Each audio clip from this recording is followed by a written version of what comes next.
everyone, and welcome to another episode of the Daryl Talks podcast. So today we've got my real first live person guest. She is a lovely girl. The only way I could describe her job is Nino, not again Trevor. I'll let her explain her job because I'll probably bugger it up. First off, welcome, G. Well, hello. So, thank you for having me on your podcast. So, my name's G and I'm a paramedic.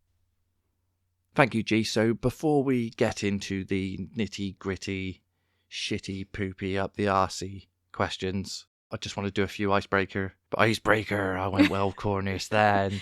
Coming to my part of the world. I know. I can switch between Janner and Cornish. That's a talent in itself. So, yeah, exactly. So, yeah, I've got a few icebreaker questions because I'm a bit nervous. Imagine you're probably feeling a bit nervous because you haven't done this before either. So, first question is, what is the most adventurous thing you have ever done? I would probably say, I didn't do many adventures till a couple of years ago, but probably renting a camper van, going around Iceland was pretty cool. So I did 10 days just travelling around Iceland, seeing the Northern Lights. Going to some volcanoes. Just to clarify for everyone listening, we are not talking about the supermarket. We are talking about the real life country. How do you know? I mean... That's pretty adventurous. The party aisle. The sights that you see in Iceland, I suppose. Not really the Northern Lights. No, that sounds great. Right, second question is, what talent or skill do you wish you had? I really wish I could dance. What sort of dance? Any dance. Just don't have two left feet. Have you listened to my first episode? I want to be a break dancer, but I also want to be a tap dancer, but like the Irish tap dancer. Oh, the river dance. Yeah. Yeah, so what sort of dance? Sorry? Just any. Just having some rhythm when you're stood at a concert or at a wedding or something, just so that you get your groove on, you know? Well, watch me. The more I drink, the better I get at dancing. And there are a lot of people that would agree with me. One of them is not Liz. Because I just embarrass her. And I cannot wait to embarrass Lyra as well. The next question is, what is your go-to karaoke song? It's probably got to be Hello by Adele. Hello by Adele? Yeah. Do you go all out on it? Yeah. You should hear me in the car when my boyfriend is giving it some and he's really backing me. Oh, we're back on the song, yeah? Yeah. Sorry, I just thought we were going down a weird road then. Sorry. You never know in a car. In Iceland. Car park. With the party food. With the party food. Right, one final question, and that is, if you had a superpower, what superpower would that be? I'd like to say it'd be good at my job, but I think it would just be able to click my fingers and the dishes to be washed. I did have another question, which is, what is something mundane that you would love? However, I feel like it's definitely not the dishes. It's definitely not the dishes, no. That's my worst Of all the superpowers that you could have come up with, I would have never guessed. Just make sure the dishes are done. Yeah. It's the thing that bugs me most in life is the amount of dishes that I've got to do. Oh no, I'm incredibly surprised. Right, so we'll get into the thick of it. So, what led you to become a paramedic? Because I imagine it to be the worst job ever. So it sounds really cliche, but everyone says it in the sense of, I just want to help people. Yeah. But that seems really a really dull answer to that. But I think I started off with, so my mum was a nurse. I grew up, my neighbours were both nurses. So I had a lot of exposure to sort of health-related jobs. And then my brothers both played rugby. So I had a lot of injuries or exposure to injuries. I left school at 16, decided that I wasn't sure what I wanted to do, so I did a first aid course. And then it kind of just spiralled from there. I just had the interest of doing little wound closures at home, whether or not it's like just getting a splinter out of like my brother's hands or something, you know? See, I don't like needles. Just the thought of clearing up a wound makes me feel a bit queasy. Right. So my understanding is just admiration for those people that are just like big bollocks, like just doers. That's amazing. So how many years of like qualifications and stuff did you have to go through? So to start off with, you have to have your GCSEs. Then you have to have a qualification in A-levels, sort of science-based. But I went to college instead to do health and social care because I am not academic. I don't really get how physics could help you with medical care, Yeah, but I appreciate you've kind of got to go through some hoops to get there. I don't need to know the periodic table for saving someone's limb. That's a fair point. Yeah, But that is what they want. So I did that at college, and then I stopped education for a little bit and went to work in a shop just because I wasn't sure what I wanted exactly to do. And then I started working in a hospital, but just got really bored of being stuck in that sort of same routine all the time. Fair enough. So I went 3 years at university and I became a paramedic. Oh my God. Yeah. So you became a paramedic, but you also do the really fast driving bit as well, don't you? Oh, yeah. Does everybody get that training? Yes. They do? Yeah. So there's a paramedic. So like Mandy, who's been there for like 40 years, can flick of a switch, bombing it down the A38. 999 mode activated. No way. Yeah. I never knew that. I thought it was like a certain person. So because there's always like more than one of you on. You're never by yourself, are you? Yeah. So there's a paramedic, which is obviously my role. So we're trained sort of with the medicine side of things, and there's an emergency care assistant who assists us and mostly drives if we're in the back sort of working on a patient. So they'll drive, but they also are trained with first aid and life-saving interventions should they need to assist us. But yeah, we're both trained to take turns in driving if we need to. My lord. Like, yeah, that's eye-opening. It's like a 2 or 3 week course in blue light response driving. So what does a normal shift/day look like as a paramedic? I appreciate you probably do nights and days. Yeah, so I tend to do 2 days, 2 nights. Some people, different stations do different sort of shift routines. So every shift will start with a 15-minute check of the ambulance. So it includes sort of vehicle checks, like checking your blue lights are all working, tyre pressures, screen wash, simple things like that. And then it's more going into depth about making sure that we've got all the correct equipment that we need. And I'll also sign out my drug bags and my morphine pouch. Yeah, boy. The good stuff, yeah. No, fair enough. And then what happens once those checks are done? Are you just sat around waiting for that call sort of thing? I'd like to say there's time to sit around waiting, but normally there's a job ready and waiting for us to be dispatched to within that 15 minutes. So yeah, fair but enough. We never know what it's going to be. No, that makes sense. Are there like common things that you regularly see? It's so much variety, which is part of the reason why I love the job. It can be varied from falls, trauma, people having falls, long lies. So some people unfortunately get found by carers and they fall the evening before. We could have mental health jobs, trauma jobs, road traffic accidents, mental health jobs. I've had quite a few maternity jobs, paediatrics, being poorly, little kids. So yeah, a lot of exposure to lots of different types of jobs. Like that leads me very well into the next question, which is how do you mentally prepare for that? Because I'm feeling sad just at what you're talking about. Right. So how do you have to like mentally prepare before work, or do you just, is it like on the way to the job? Do you like psych yourself up, or? I think there's a lot of elements to that, and everyone's different. I think my main start today is making sure I've had enough rest between shifts. So make sure I've had a good quality amount of sleep and a good amount of coffee before I start my shift.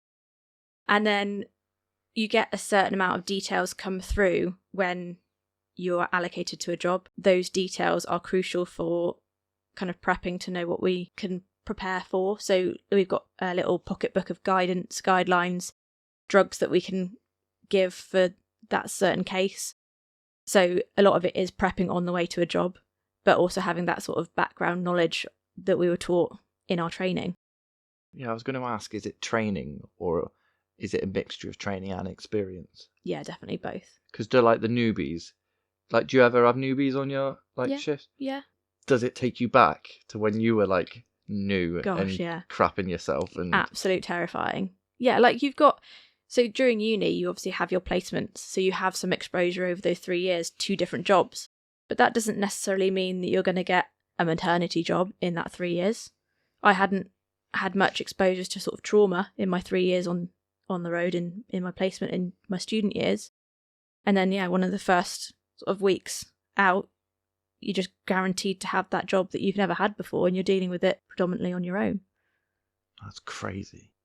Is it like proper teamwork between you, like, and your oppo? My crewmate. Yeah, definitely. Because they could actually have more experience than you. So normally you're paired with, so when you first qualify, you're paired with another paramedic, which is that crucial time to learn from someone that's more experienced and have that support, so you're not just by yourself. But then there's also care assistants that have been there for years and probably could be level paramedic, but they haven't wanted to do the degree because that's sort of that extra pressure and finances and things. So yeah, absolutely. Our care assistants are our backbones. Couldn't do it without them. And then, yeah, if you've got another paramedic, then absolutely source their exposure as well. Has anybody called an ambulance for something being stuck up their arse? There is definitely some patients that, in the grand scheme of things around the world, yes, would have called for such situations. Have you ever experienced that? Not personally, no. Not personally. I have had, yeah, there have been some sexual injuries. Sexual injuries. Yeah, that's... But I think they normally self-convey themselves to hospital for obvious reasons. Yeah, fair enough. The less people that see that. Yeah. No, I think I would probably ask for a lift. More than happy to help. Yeah. Obviously, I'd never say no to helping someone, but... No. Is there any memorable stories that you can tell that, like, stick with you, like, in a good way, in a positive way? Like rewarding jobs? Yeah, rewarding. Yeah, there are definitely ones that stick with you for different reasons. Most rewarding ones are probably the births. So I'm sure my crewmate won't mind me saying this, but I actually delivered her nephew. No way. Yeah. So before I knew her as a crewmate, I delivered her nephew, I think a year or so before she started as a emergency care assistant. And then when she introduced herself, she said, "Hi, my name's whatever," and yeah, you delivered my nephew a year or so ago. No way. So another job that I remember particularly well is a good milestone in pre-hospital care in Cornwall, and Cornwall Air Ambulance gave the first blood transfusion to a road traffic accident or road traffic collision that I was attending. It wasn't that long ago that the first non-hospital transfusion happened. Is that right? Yeah, correct. So it was probably 2 years ago, quite at the start of my career. And yeah, had they have not given him blood products, then he may not have made it to hospital. It's amazing that it's taken that long in the grand scale of, like, medical stuff. You're trained in a jack of all trades kind of way. Yeah. Is that right? Yeah. And then, so you're a bit of a midwife, bit of a, I don't know, like osteopath. Yeah, I'd like to say that we know a little about a lot. Yeah. So we're not specialists, but our training covers a lot of, yeah, like you said, a jack of all trades, really. Not specialists, but enough to sort of assist in Save the a life, which is pretty yeah. much, I would say, that's all you really need. Yeah, and it's the profession's developed a lot since it was ambulance drivers. That's the biggest offence to call someone nowadays. Yeah. Calling an emergency care assistant or a paramedic an ambulance driver is a bit of a kick in the teeth, because we do so much more than just get someone from home to hospital nowadays. And it's nice because a lot of people we can give interventions to on the way to hospital to make them better. So by the time they're there, they kind of they just need monitoring, and then oh, it's incredible. I can't stress enough how amazed I am that I know somebody that saves lives. And there's me, like I'll come home from a stressful day because a lorry tipped on the wrong spot on a site, I'm like, oh my God, this is horrendous. I might even lose a bit of sleep on it. And then there's people like you who literally save lives. Yeah, it's just so weird. You got to remember, though, that it's proportionate, because something that's a big deal for me would or wouldn't be for you. So, yeah, your day might be stressful for your reason. I couldn't deal with a lorry tipping over in a corridor. Fair enough. Yeah. I don't want to deal with that. I'll deal with the trauma, Neither thanks. do I, but I also don't want to deal with the trauma. It's really interesting you saying, like, jack of all trades, because that's what I have always been like. In a completely non-medical sense. Can work with me. I just like a bit of this, a bit of that. I like to know enough so that I can talk about it and ask questions on it, but then I get bored and move on. Well, that's partly why I like this job, is there's so much different content to the job. Yeah. And do you have to, like, keep on top of your knowledge and stuff? Yeah, so we're registered clinicians with the Healthcare Professions Council. So part of keeping our registration is making sure we're up to date so that our skills are sort of top notch, really. No way. So we have to keep a sort of a folder of our development, and we also have development days that are organised by the ambulance service as well. So like a training team. Since you started to now, how much has the medical world developed? A lot. It develops every day. It changes every day. We get different patients every day. And also dealing with the changes of the NHS. It's developing every day because we're having to learn different conditions. Yeah. We're becoming a lot more, since COVID particularly, we're becoming more of an urgent care response rather than sort of emergency life and death scenarios. So we're having to train in the more chronic stuff because, unfortunately, the way that the GPs and 111 are completely backlogged, we're going to stuff that we might not have before. Do you ever, like, receive abuse? Yeah, unfortunately, it's part of the job nowadays. We have to wear body-worn cameras because we get assaulted, unfortunately, yeah. Why are people assaulting you? And I'm sure you probably asked that question to yourself as well. Is it people... No, unfortunately, I don't really either. And I always try to go into things with an open mind. Sometimes it's the frustration of how long they've waited for an ambulance, which obviously goes into the politics of wait times and things like that. But they've got to remember that we are one or two people on the ambulance that is available to get to them as soon as possible based on the triage. So sometimes it's the frustration of waiting. Sometimes it's the adrenaline or the confusion of what's going on to them. Sometimes it's mental health, which obviously can't be helped. And sometimes it is drink, drugs, or just the way people are. You'd like to think that it was all medical, that is the reason. But I guarantee you it's probably not. So, because I just can't imagine a world where my mum and dad went out to the local discotheque for a bit of a boozy. They look around and somebody, there's a scrap and a medical professional turns up and they get assaulted. It just makes no sense to me whatsoever. So how do you deal with that stress, like, out of work? How do you, like, maintain that balance? Because surely you must be on a fine knife edge. There's definitely a adrenaline dump after shifts if it's been full on. I think there's this weird coping mechanism that, for me personally, my uniform is kind of a barrier. So there's me at work in my uniform and there's me out of work. And they're two different, I'm going to sound like I've got bipolar now, but two different personalities. No, that makes sense. It's almost like my cape also makes me sound like one thing I really struggle with and would love to work on is being able to be two different people. So when I step into work, I'm a professional, but no, I'm just a lesser bellend. Yeah. So just a bit more PG. Yeah, but I'm really not, as many people will agree. So the fact that people can almost completely segregate, I just find that really interesting. So what do you do, like, out of work? How do you relax? Or do you? I do relax, yeah. I do kind of mundane things like walk my dog, just have peace.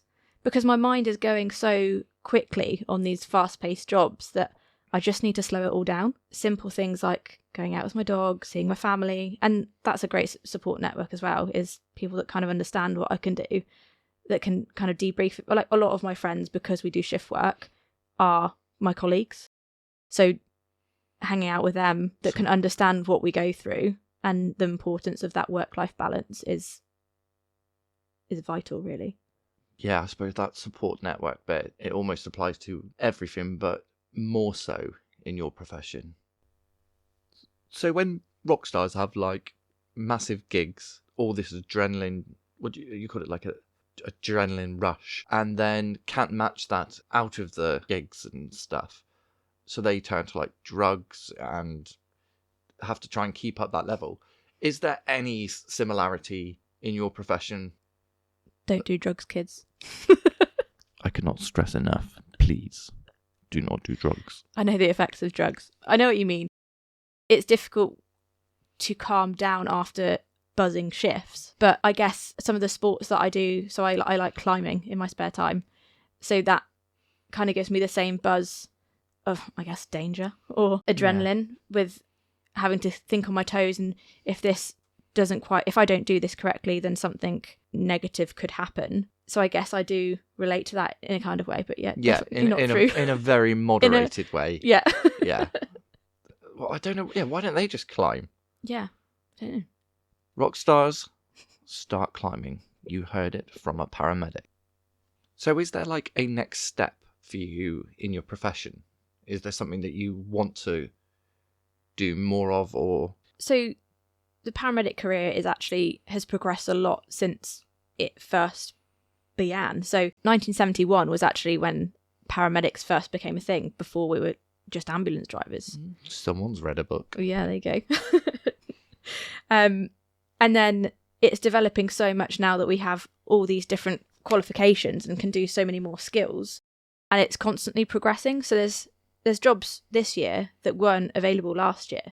So it's really hard to depict what I might want to go and do. But like, there's paramedics that are employed in GP practices now. There's paramedics that are recruited on like the air ambulance or up in mountains doing sort of ski rescue stuff, which that appeals to me. I guess that's going with my climbing activities. Back to the climbing and the adrenaline. Yeah. I just like being outside. So a GP practice to me would not appeal. So I think the critical care pathway, so sort of working on the Cornwall Air Ambulance or out in mountain rescue, appeals more to me. But I guess that goes back to sort of climbing, adrenaline. Dude. So what advice would you give to somebody who wanted to be a paramedic? I think life skills, work on those before anything else. The ability to just be able to speak to someone is the most important element, I think, of being a healthcare professional. Just making someone feel at ease by being able to comfort them. So there's that. I mean, obviously there is a level of customer service. Yeah. Yeah, massively. And I think I learned a lot from just working in a shop and working with the general public. And then obviously there's a lot more to it than that, but elaborating on those skills over time and maybe having that exposure in general life before you come into it. So don't worry about if you don't know what you want to do before your GCSEs. You can come back to it. I left school at 16. After GCSEs, I did art and drama. Like, helps maybe with my... You could have been on Casualty. Yeah. There's so many things in Casualty that aren't real, though. Tell me one thing. What, that's wrong? Yeah, that's wrong with Casualty. They put one of the airway adjuncts upside down. Ah. So one of the tubes don't. So do you watch it and you're like, that's not right? I used to watch it. I used to watch it as a kid, and now I just can't because it's hilarious. Have you seen House? No, I haven't actually. Oh, you've got to watch House. I watched Grey's Anatomy. Oh, yeah. That's quite accurate, actually. Is it? Yeah, I'm sat there. My partner can't stand watching it with me because I'm just like, oh, that's this. And then they just say the same thing, and then I've ruined it for him. I learned a lot of medical stuff from Grey's Anatomy in House, but I would recommend House. Okay. One last question before we go. And during all these like horrible things that you see, have to do, and I appreciate they are rewarding, but can you like have a laugh in between? Yeah, definitely. It's kind of a necessity, because if you don't laugh, you're just going to cry.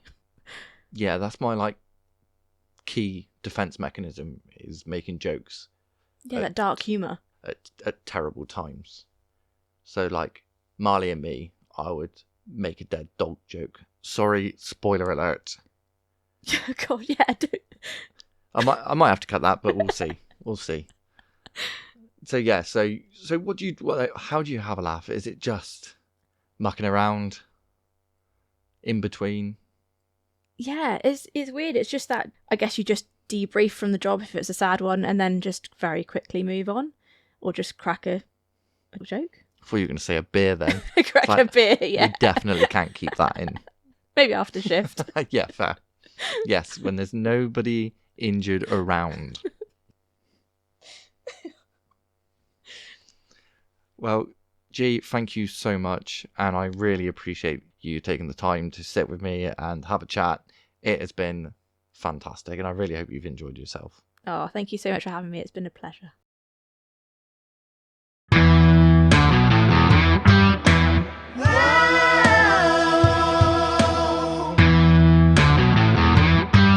So that's the first interview done. I really hope you enjoyed it as much as I enjoyed doing it. It's so nice having a laugh and sharing it with you guys. We've got loads more coming up. It's going to be great. I'm very excited. Please keep sharing, keep following. You're brilliant. See ya.